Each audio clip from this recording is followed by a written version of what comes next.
Bueno, al final me gustó un poco este ángulo, este encuadre.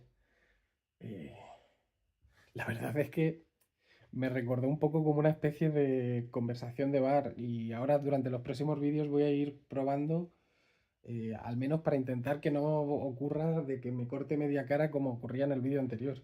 Entonces iremos probando. De hecho, no sé si hoy estaré bien encuadrado, si me podré estirar más, si no. Pero bueno, ya lo iremos viendo. Eh, Me parecía gracioso porque era como una conversación de bar y a lo mejor alguno de vosotros no se lo cree, pero yo cuando empecé en la carrera de matemáticas pues aún tenía 20 años y traté de meter en alguna ocasión alguna conversación de matemáticas en algún bar o en algún botellón en aquellos entonces. Y en mi experiencia no es buena idea. No es buena idea meter una conversación de matemáticas en un botellón. Al final el que termina recibiendo es el matemático. Entonces, bueno, mm, dejando eso de lado, vamos a pasar ya a terminar un poco con conectores. Porque ya hemos visto todos los conectores lógicos, hemos visto la disyunción, la conjunción, la negación. Sin embargo, aún no hemos cumplido aquello que prometimos al principio de estos vídeos. Y es que yo me he cansado ya bastante de repetir una y otra vez que las matemáticas se mueven de lo verdadero a lo verdadero, que las matemáticas se mueven de lo conocido a lo conocido.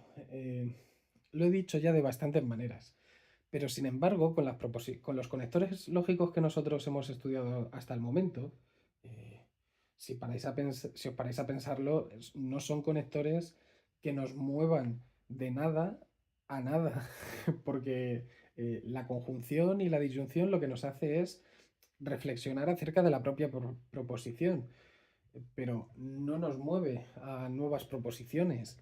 Eh, Pensar que nosotros, entre los ejemplos que ya pusimos al principio, había uno que era el de si llueve, entonces mi patio se moja. Esa proposición nos mueve del llover, si llueve, entonces mi patio se moja. Nos lleva del llover a que mi patio se moje, que son dos cosas totalmente distintas. Son dos cosas totalmente distintas, pero que se relacionan, se implican, una encuentra la condición en la otra.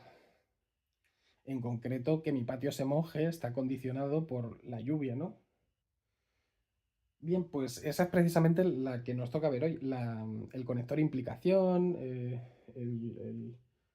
el conector condicional, recibe muchos nombres.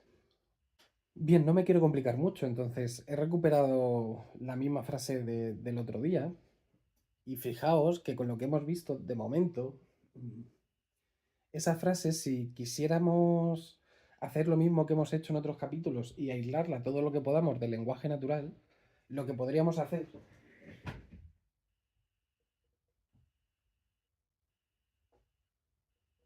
es asignar a esas dos partes de la proposición los valores de P y Q. Y entonces esto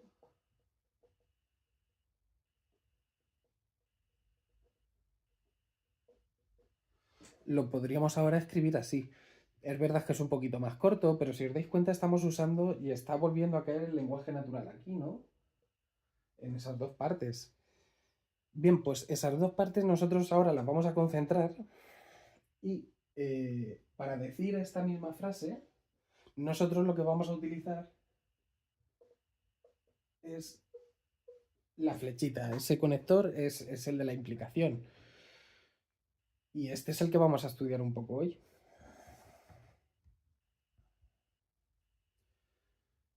Este condicional, este conector, verdaderamente es algo acerca de lo que podríamos estar hablando mucho rato, porque mm, verdaderamente es el ladrillo sobre el que vamos a construir, yo no sé si todo, pero gran parte del edificio de las matemáticas. Todo el tema de los teoremas, las demostraciones, todas estas cosas van a recaer mucho en este conector. Y manejarlo y entenderlo bien va a ser algo importante a lo largo de estos capítulos. De hecho, cuando lleguemos a la parte de equivalencias lógicas y leyes lógicas, en algún momento nos tocará profundizar acerca de esta reflexión de la condición necesaria y la condición suficiente, que en muchas ocasiones hasta a los propios profesores les da guerra. Y he tenido muchos profesores que no podían hablar de condiciones necesarias y suficientes porque ellos mismos se hacían un poco el lío. Y seguramente yo también me ocurra, porque es verdad que es una, son una pareja de conceptos que a veces, no sé, es como que producen cierta dislexia conceptual. Y nos ocurre un poco a todos, pero yo esto lo he visto también entre profesores y es habitual. Podríamos ver, podríamos ver el valor de esta proposición simplemente si buscamos en algunos de los teoremas así más importantes que podamos conocer, porque yo creo que casi cualquier persona de la ESO, de hecho tengo ahora, los de primero de la ESO están viendo ahora todo el tema de los ángulos y todo esto en la geometría.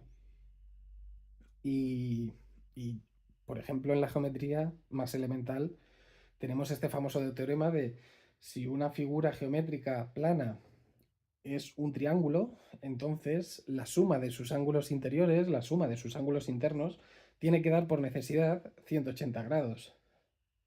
Si una figura geométrica es un triángulo, entonces la suma de sus ángulos da 180 grados. Eh, si una función f es derivable en un punto, entonces f es continua en ese punto. Si un conjunto es cerrado y acotado, entonces es compacto. Como veis, ese entonces es precisamente una de las bases de las matemáticas y eso es lo que guarda ese movimiento. De hecho, no sé si os habréis topado con muchos profesores matemáticos, pero seguro que alguno de ellos en algún momento se ha dicho esto de se sigue. Si una figura es un triángulo, se sigue de ello que la suma de sus ángulos es 180 grados. Si una función es continua, se sigue de eso que es derivable. O sea, al revés, si una función f es derivable en un punto, entonces se sigue de ahí que f tiene que ser continua en ese punto. Si un conjunto es cerrado y acotado, se sigue que debe de ser compacto. Ese movimiento, ese seguirse que no conseguíamos ni con la conjunción ni con la disyunción, lo estamos consiguiendo con este simbolito. Por eso va a ser la base de todas nuestras matemáticas. Nosotros siempre vamos a partir de cosas demostradas, cosas que ya se sabe que son verdaderas, y a partir de ahí vamos a ir dando pasitos. En plan, si se cumple esto, entonces también se cumple esto. Y ese paso no solo lo vamos a dar, sino que además lo vamos a demostrar, que esa es la base de las matemáticas, la demostración y el explicar lo que estamos haciendo ante otros. Entonces, de esto es de lo que va a ir un poco nuestro vídeo de hoy. Bueno, he puesto muchas cosas en la pizarra. Vamos a ir explicándolas. Verdaderamente, como siempre, lo que es nuestra intención para estudiar un poco este conector es crear la tabla de verdad, sacar alguna proposición, alguna observación que podamos hacer de ello y pasar a lo siguiente. Antes de empezar, eh, quiero poner otro ejemplo, porque el de la lluvia era un ejemplo como del lenguaje natural, pero verdaderamente eso aún no es una proposición matemática. Entonces me gustaría que tuviésemos en concreto una proposición matemática en mente. Os he propuesto esta. Si 2 divide a 6, entonces 6 es par. Creo que es una proposición evidente y que cualquier persona ya desde secundaria e incluso desde primaria sabemos lo que son los números pares y precisamente la definición de ser par pasa porque 2 divida al número que es par. Entonces creo que es una proposición muy evidente y se hace muy sencilla. Y nos viene bien para poder introducir un poco de terminología antes de empezar a hacer la tabla, que como veis, ahí hay apuntadas dos palabras, ¿no? El antecedente y el consecuente. ¿A qué se debe esto? Bueno, pues porque en proposiciones de este estilo, a la primera condición se le suele llamar el antecedente, porque antecede a Q. Y a la segunda se le suele llamar el consecuente porque es la consecuencia de que ocurra P. Entonces, si ocurre P, entonces ocurre Q. Si yo suelto el rotu se cae. Bien, Si nos volvemos a centrar un poco en lo nuestro y en la tabla de verdad, veis ahí rápidamente que he parado de construir la tabla de verdad según he construido un poco los dos primeros casos. Eh, porque de, de forma natural, yo creo que a la mayoría de nosotros nos pediría un poco el cuerpo decir que estas dos proposiciones son falsas. Y es que pensad un poco en nuestro ejemplo, Vamos a buscar y a deformarlo un poco para que se ajuste a eso. Si nosotros en vez de decir si 2 divide a 6, entonces 6 es par, que este sería el caso 1, 1, el cual además podemos añadir sin mayor problema que este va a ser verdadero, porque lo hemos visto claramente, ¿no? Esta es una proposición obvia y famosa. Ahora, si nos ponemos en los dos primeros casos, en los del 0, 0 y el 0, 1, ocurre algo bastante curioso, ¿no? Y es que seguramente ninguno de vosotros lo daría por verdadero, o sea, esto lo consideraríamos en general de manera intuitiva falso. Pensad, por ejemplo, para el primer caso, el 0, 0, que yo dijese la frase, si 5 divide a 6, entonces 6 es impar. Suena como a una ida de olla por completo, ¿no? O sea, verdaderamente suena a no tener ni un maldito sentido. Entonces a nosotros es como que el cuerpo nos pide que esa frase la consideremos falsa. Y lo mismo ocurre con el segundo caso, el 0, 1. Si yo ahora digo que si 5 divide a 6, entonces 6 es par, pues ¿de qué manera has llegado tú del hecho de que 5 divide a 6 al hecho de que 6 es par? O sea, no tiene mucho sentido. Eh, Sin embargo, claro, parecería que estemos dando un paso excesivamente largo, parece que nos estemos aquí eh, sobrelimitando, ¿no? Si a estos dos casos les ponemos un verdadero.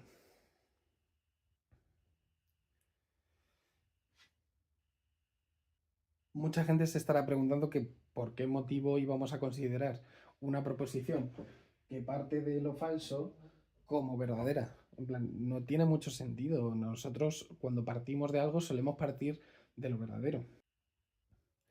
Bien, pues nosotros hemos dicho que seguramente esos dos primeros casos a la mayoría de la gente intuitivamente les resulten falsos. Entonces, ¿por qué estamos haciendo esta concesión? ¿Por qué estamos concediendo a estos dos primeros casos que sean verdaderos? Bueno, vamos a dar dos explicaciones, una más cortita y otra más larga. Vamos a empezar por la cortita y así quien se quiera saltar la otra, pues se la puede saltar si quiere. En primer lugar, nosotros ya hemos dicho en varios momentos a lo largo del vídeo y de todas las listas de reproducción que las matemáticas se mueven de lo verdadero a lo verdadero. Entonces, o que al menos cuando vamos a partir de algo en matemáticas, vamos a partir de algo que ya sea demostrado o que ya esté demostrado. Entonces, nosotros siempre vamos a partir del caso en el que el antecedente siempre va a ser verdadero y vamos a tratar de partir de cosas que ya son conocidas para llegar a cosas nuevas. Eh, en el caso en el que la consecuencia sea verdadera, nos hace suponer que la proposición, la implicación es verdad. Y en este caso, que es falsa. Ahora lo veremos un poco con más detenimiento. Pero si vosotros os acordáis del caso que nosotros dijimos, el de si llueve entonces mi patio se moja, nosotros dijimos que si queremos comprobar esa proposición, pues entonces podríamos hacer una acampada en mi patio y esperar a ver si llueve. Eh, Porque mientras no llueva, mientras nosotros no podamos ver con nuestros propios ojos si al llover tu patio se moja o no, entonces nosotros no podríamos dar ningún valor de verdad a estos dos primeros casos, a los casos en los que el antecedente es falso. Pero claro, de de pasar de decir que estos casos no los podríamos decir a decir que son verdaderos, eh, es como un gran salto y esto se debe a que, bueno, los filósofos lo tienen decidido así. Este es un argumento que no me suele gustar porque verdaderamente a veces se abusa de él, pero también es un argumento que en determinados momentos de matemáticas es totalmente necesario.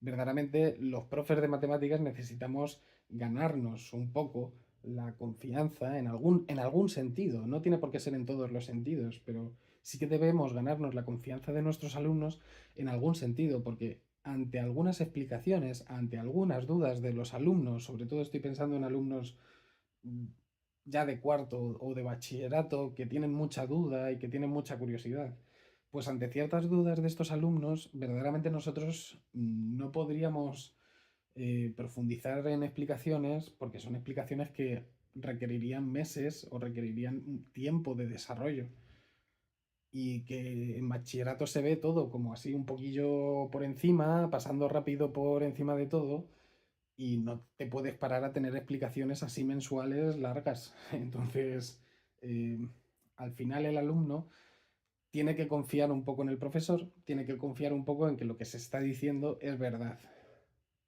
Pues en este caso a nosotros nos ocurre lo mismo. No es que tengáis que confiar en mí de que esto es verdad, sino que es que los filósofos llevan mucho tiempo de acuerdo y ellos están de acuerdo en que estos dos casos, los dos primeros casos, son verdaderos. Como a nosotros, estos dos, como matemáticos, estos dos primeros casos no nos afectan, porque nosotros siempre vamos a partir de los casos en los que el antecedente sea verdadero, pues entonces, si los filósofos toman estos dos casos por verdaderos, a nosotros, ¿qué más nos da? ¿Verdaderamente en qué nos afecta? Pues no nos afecta mucho. Nos va a afectar únicamente en este tema, a la hora de resolver, de hacer equivalencias y de hacer tablas de verdad, de proposiciones así un poco más complejas, pues nos afectará, porque nosotros tendremos en cuenta estos dos casos como verdaderos, pero más allá de eso, en la práctica de las matemáticas, esto no nos va a afectar para nada. Eh, para la segunda explicación, la que es un poquito más larga, me tenéis que dar un momento porque necesitamos recuperar, vamos a invocar la ficha de Bertrand Russell, que además es una anécdota muy famosa y que simplemente con nombrarlo estoy seguro de que más de uno sabrá de qué anécdota estoy hablando. Pues un día estaba Bertrand Russell, que para todo aquel que sepa un poco de matemáticas, Bertrand Russell es uno de los grandes genios matemáticos. Cuando digo genio me refiero a creadores en matemáticas. Y Bertrand Russell, pues bueno, evidentemente tuvo un papel importantísimo en la lógica matemática, al hacer pues, los principios matemáticos, ¿no? Con Alfred North Whitehead. Y bueno, en algún momento también a Bertrand Russell se le ha criticado un poco desde este canal previamente, como a Hardy, precisamente por ser un poco de esa rama de matemáticos que es como que dejaron establecido cierto elitismo dentro de las matemáticas, pero más allá de eso, Bertrand Russell verdaderamente todo el mundo sabemos que es un gran genio matemático. Y además Bertrand Russell a mí siempre me ha gustado mucho porque yo este ímpetu que tengo, tanto en las matemáticas como en la filosofía, lo llevo teniendo un poco desde la adolescencia, desde los 15 o los 16 años. Entonces encontrarme personajes como Bertrand Russell, tan importantes para el mundo de las matemáticas, pero que a su vez, si te pones a investigar un poco, resulta que tiene tantos ensayos, tantísimos ensayos escritos por ahí, que se acerca de la guerra, que se acerca de la paz, tiene muchos ensayos sociales y de filosofía social, e incluso tiene algunos textos de historia de la filosofía y cosas así. Entonces es bastante interesante la figura de Bertrand Russell. Despierta un poco como es un cierto modelo a seguir. Ahora, un día Bertrand Russell en sus clases en la universidad, pues explicando precisamente todo esto que nosotros estamos viendo y que nos ha sentado tan raro, esto de que cuando alguien parte de algo falso, nosotros lo vamos a considerar verdadero, esto, cuando él lo estaba explicando, eh, pues uno de sus alumnos en clase levantó la mano e hizo la misma pregunta que nos hemos hecho nosotros hace un momento, que si nosotros no podemos comprobar este caso, que el antecedente sea verdadero, entonces, ¿cómo puede ser que la estemos concediendo a la proposición el hecho de que sea verdadera? Que es una concesión verdaderamente un poco arriesgada. Iba a decir Hardy, pero Russell, en el mismo sentido que os trataba de decir yo, señala que estos dos casos en los que el antecedente es falso, quizás en filosofía se pueden hacer muchas filosofías y se pueda plantear eh, para la filosofía muchas cosas partiendo de esa suposición. Ahora, para nosotros en matemáticas, que los filósofos partan de ahí no nos afecta porque nosotros siempre vamos a intentar partir de que el antecedente sea verdadero. Entonces, para nosotros es como que de la tabla de verdad, en tanto que matemáticos, solo existe la parte de abajo, la segunda mitad. Y para demostrar esto, Bertrand Russell, eh, para demostrar esto de que si uno parte de algo falso, lógicamente puede demostrar lo que se le antoje y siguiendo las leyes de la lógica, Russell utilizó esa proposición. Si 2 más 2 es igual a 5, entonces yo soy el Papa. Bien, bueno, toda esta anécdota que yo os estoy contando la estoy comentando de hace tiempo que la tengo leída. Entonces, como tampoco quiero poner en Russell palabras ni argumentos que yo desconozca, vamos a decir que esta frase la digo yo. En plan, esta frase la estoy diciendo yo. No la está diciendo Russell hace años, aunque es un ejemplo de una de las clases de Russell, sino que pensar que la estoy diciendo yo. Si 2 más 2 es igual a 5, entonces yo soy el Papa. Mm, Claro, cualquiera que esté un poco al día de la actualidad y demás, es evidente que yo no soy el Papa. Esto que esta proposición es totalmente falsa, pero vamos a demostrar que partiendo de cosas falsas, entonces yo puedo demostrar lo que me dé la gana y sin embargo el argumento va a ser verdadero, que aquí es donde está la cuestión. Entonces Bertrand Russell, para demostrar esto, siguió los siguientes pasos. En primer lugar, nosotros tenemos que 2 más 2 es igual a 5. 2 más 2 es igual a 5 porque nos lo está diciendo esta proposición. Si suponemos que 2 más 2 es igual a 5 es verdad, entonces yo soy el Papa. Entonces, 2 más 2 es igual a 5, estamos suponiendo que es verdadero. Ahora, que nosotros supongamos que algo es verdadero no quita todo lo que nosotros ya sabemos. Y lo que nosotros sabemos sin ningún lugar a dudas es que 2 más 2 es igual a 4, ¿no? Bien, pues fijaos. Voy a poner, yo creo, las reglas un poco algebraicas que yo voy a ir usando y así vamos a hacer un poco la demostración un poquito más densa, que se acerque un poco a las cosas que iremos haciendo en próximas listas de reproducción. Pero si alguien no entiende este ejemplo, como os he dicho, tampoco os preocupéis mucho, podéis pasar esto y la explicación no pierde sentido. Bien, si nosotros utilizamos un poco de notación algebraica, si x, un elemento x es igual a otro elemento y el mismo elemento x es igual a otro elemento z, entonces claramente y es igual a z. Nosotros en nuestro caso que hemos puesto aquí, podríamos observar que 4 es igual a 2 más 2 y 2 más 2 es igual a 5. Y evidentemente esto que es una cadena de igualdades, aunque la igualdad tampoco es algo que hayamos estudiado aún aquí, es evidente y yo creo que podemos señalar sin que nadie se confunda que 4 es igual a 5.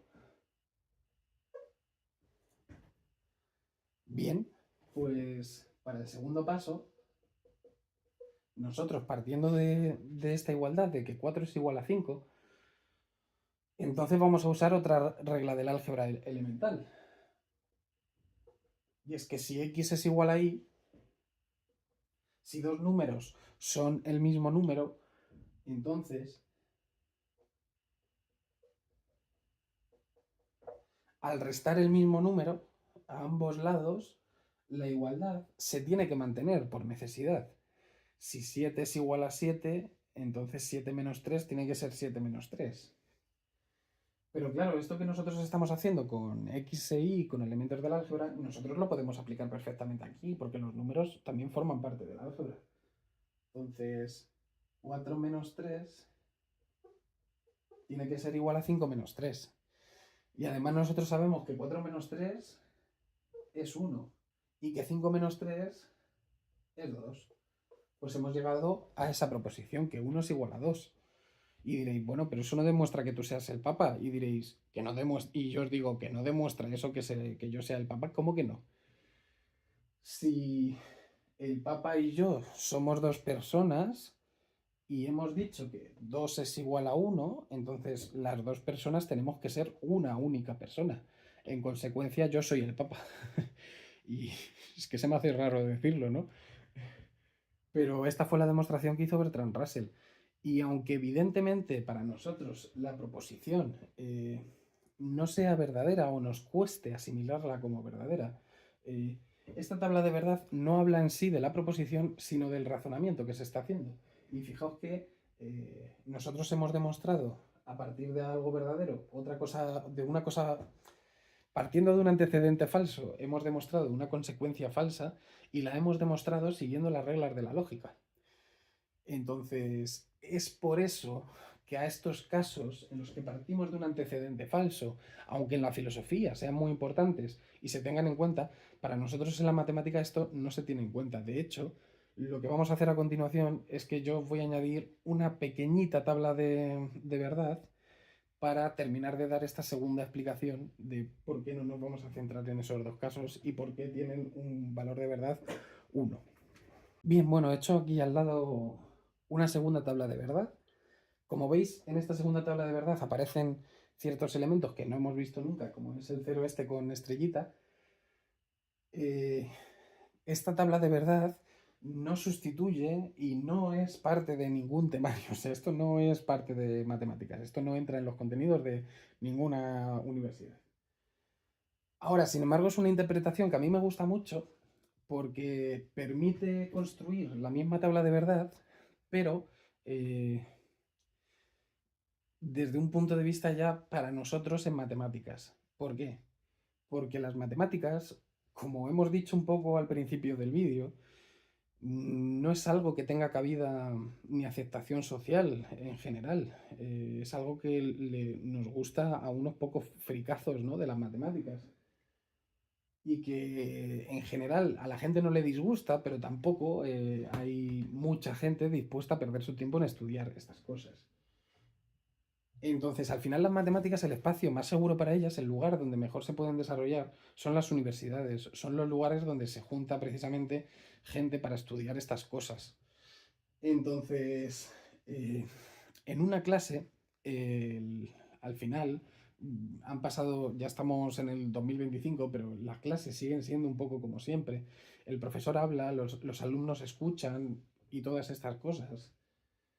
Entonces, en clase, uno de los casos que suelen aparecer es que el profesor esté explicando algo de lo cual nosotros no tenemos ni idea, que no nos suene de nada, que el profesor haya empezado una explicación que nosotros no tengamos ni idea.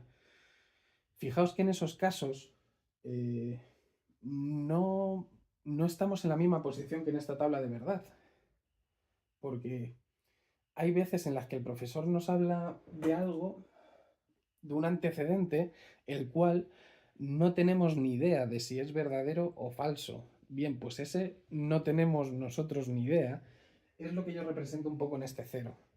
Para mí, para aceptar esta tabla de verdad, yo partiría de que la proposición, porque aquí esto significa, vamos a hacer un poco la evaluación de cada tabla para que así lo veáis bien. En esta tabla, tener en el primer caso el 0, 0 quiere decir que sabiendo que la proposición, que el antecedente es falso y sabiendo que el consecuente también es falso, entonces esta proposición es verdadera. Y nosotros hemos dicho, si sabemos que el antecedente es falso, entonces se nos hace muy complicado asumir de una manera natural que eso es verdadero. Cuesta, parece antiintuitivo. Por eso yo he añadido este simbolito.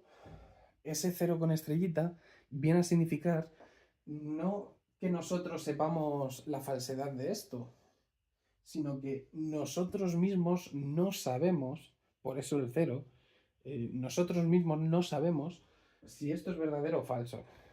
Que es lo que puede, que ese caso sí que puede ocurrir en una clase de matemáticas, que el profesor esté hablando de algo que nosotros no sepamos, que nosotros no hayamos estudiado, que nosotros, pues que hayamos faltado a una clase. Y de hecho seguro que esto lo habéis experimentado muchos, el faltar a una o dos clases en matemáticas, volver a la clase de matemáticas y de repente que sea como chino, que no entiendas nada. Pues ese es un poco el caso que estamos representando aquí, en plan, si el profesor, por ejemplo, está hablando de algo de lo que nosotros no sabemos si es verdadero o falso porque no nos estamos enterando, entonces lo que diga el profesor se da por verdadero. Y ahora sí podemos reproducir toda la tabla de la implicación, pero sin tener esta controversia mental, sin tener este problema, porque al final ahora en los casos 00 lo que están simbolizando no es que nosotros estemos seguros de la falsedad del antecedente, sino que nosotros tenemos una inseguridad total ante el valor de verdad del antecedente. Nosotros no sabemos si el antecedente es verdadero o falso porque ni siquiera entendemos de lo que se nos está hablando. Entonces, en ese caso, conviene dar la explicación por verdadero. Esto es tan lógico y esto es tan vital en las matemáticas que no es que lo diga yo porque aquí me esté apeteciendo, es que al final esto se repite muchas veces en las clases. Sabemos que en clases con muchos alumnos un profesor no se puede parar a resolver todas las dudas. Hay muchas dudas que se tienen que dar por sabidas. Y del mismo modo, el alumno, cuando no entiende algo, debería dejar seguir la explicación. O sea, cuando paremos una explicación de un profesor, estoy hablando en clases con muchos alumnos, que es lo habitual. Quiero decir, más de 15 personas ya son muchas, verdaderamente, en una clase de matemáticas. Teniendo menos personas, pues quizás se pueden plantear clases en las que puedas ir resolviendo las dudas de todos los alumnos tranquilamente. Pero en clases con 20, 30 alumnos, pues es imposible. Entonces por eso se repite mucho que el profesor no puede estar parando para explicar cosas que ya dio.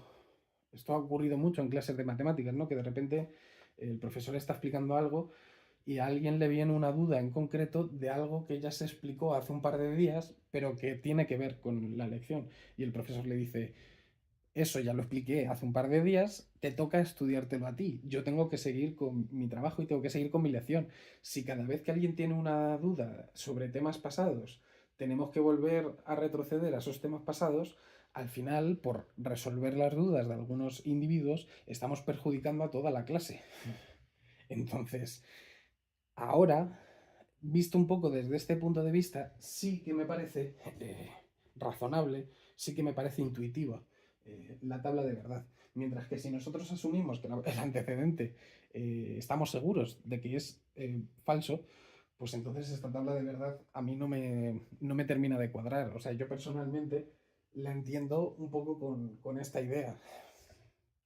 Pero como veis es distintas maneras de enfocar la misma tabla de verdad. Como os digo, esto va más enfocado a nuestro entendimiento.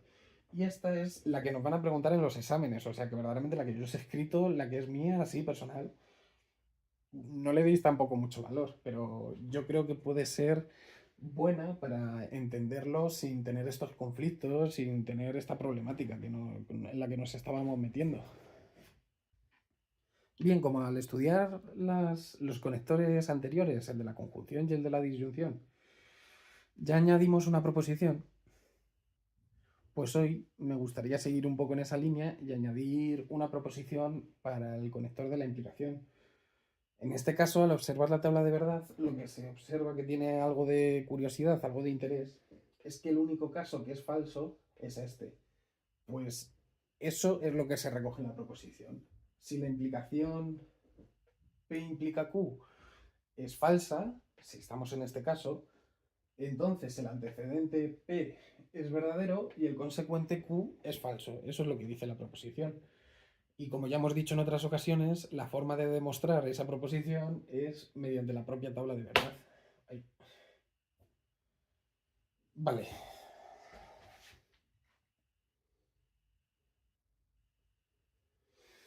Antes de terminar vamos a hacer una observación, porque ya dejamos señalado con la conjunción y la disyunción, y esto lo sigue reforzando el hecho de que en matemáticas la lógica, los conectores lógicos, todas las tablas de verdad y todo esto que estamos haciendo es casi como un código de conducta. Es un código de conducta intelectual, en plan, cómo un matemático va a proceder a la hora de eh, socializar con la comunidad matemática. No sé cómo decirlo, en plan, cuando socialicemos con la intención de hacer matemáticas, la lógica en sí establece ya como una línea de conducta. Una línea de conducta a la que no se tienen por qué someter los matemáticos. Quiero decir, esto que yo estoy diciendo no es que todos los matemáticos se sometan a estos comportamientos que vamos a dejar, que vamos a observar, que deja ver la, la lógica, sino que depende un poco de cada uno. En concreto, nosotros dijimos que de las conjunciones y del hecho de que de una cadena de conjunciones que sea verdadera, lo que se deduce es que todas son verdaderas, y de una cadena de disyunciones que sea falsa, lo que se deduce de ella es que todos los eslabones, todas las proposiciones que forman parte de esa cadena son falsas. Pues ya dijimos y dejamos entrever que eso lo que nos indicaba de alguna manera es que como matemáticos nos resulta fácil negarle al que está muy seguro de sí mismo y al que habla de para solucionar esto hay que hacer esto y esto y esto. Bueno, pues ante esa persona las matemáticas lo que nos dicen es que es muy fácil negarle y, y llevarle la contra, porque él, para demostrar que hay que hacer esto y esto y esto, pues él tiene que demostrar esto y esto y esto, tiene que demostrar tres cosas. Y nosotros, para ver que él está equivocado, pues con demostrar que una se equivoca en una, pues ya está, ya se equivoca en todo.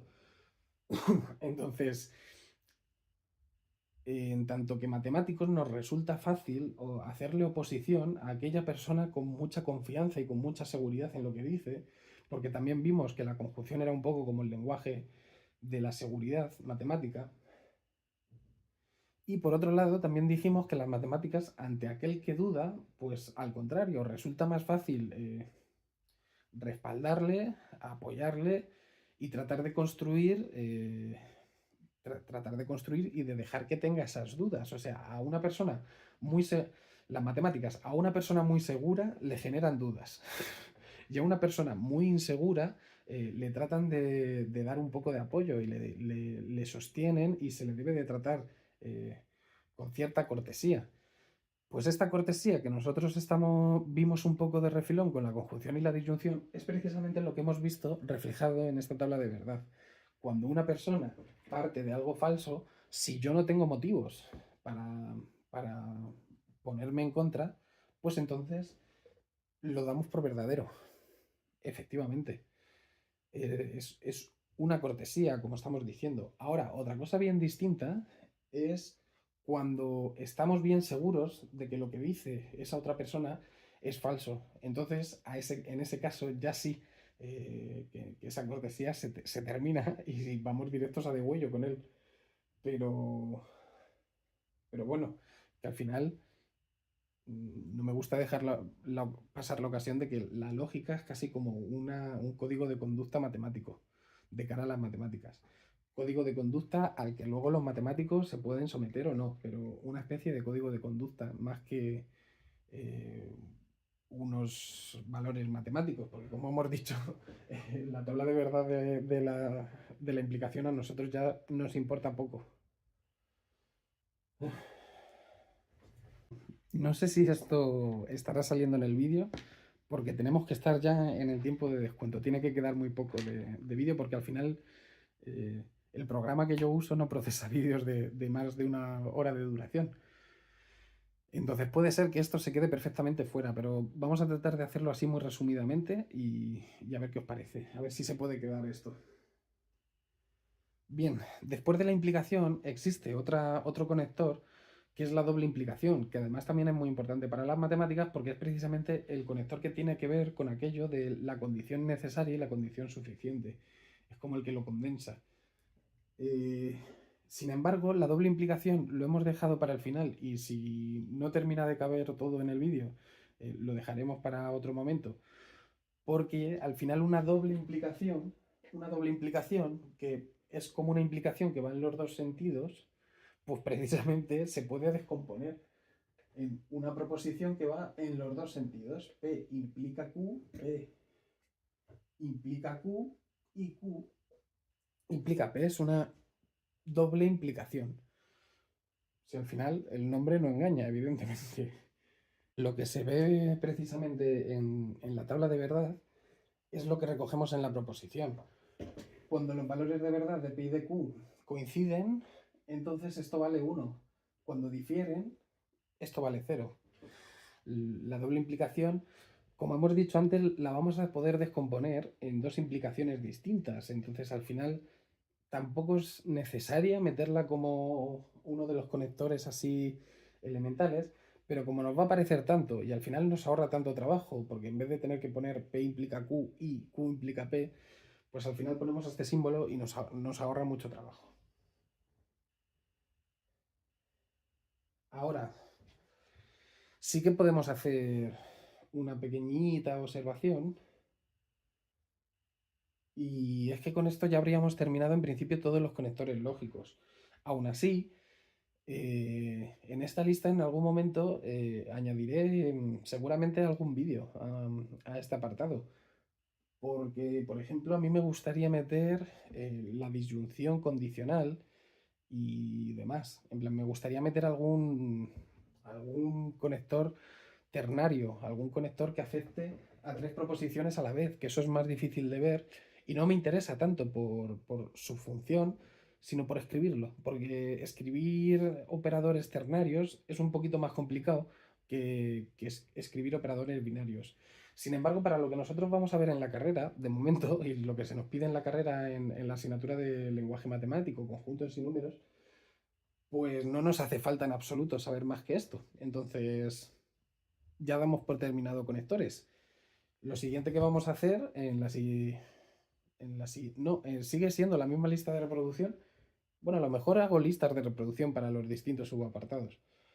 Pero en principio, en esta misma lista de reproducción, en el siguiente vídeo ya nos encargaremos de ver equivalencias lógicas y leyes lógicas, si no me equivoco. Así que bueno, seguimos sintonizando. Chaito.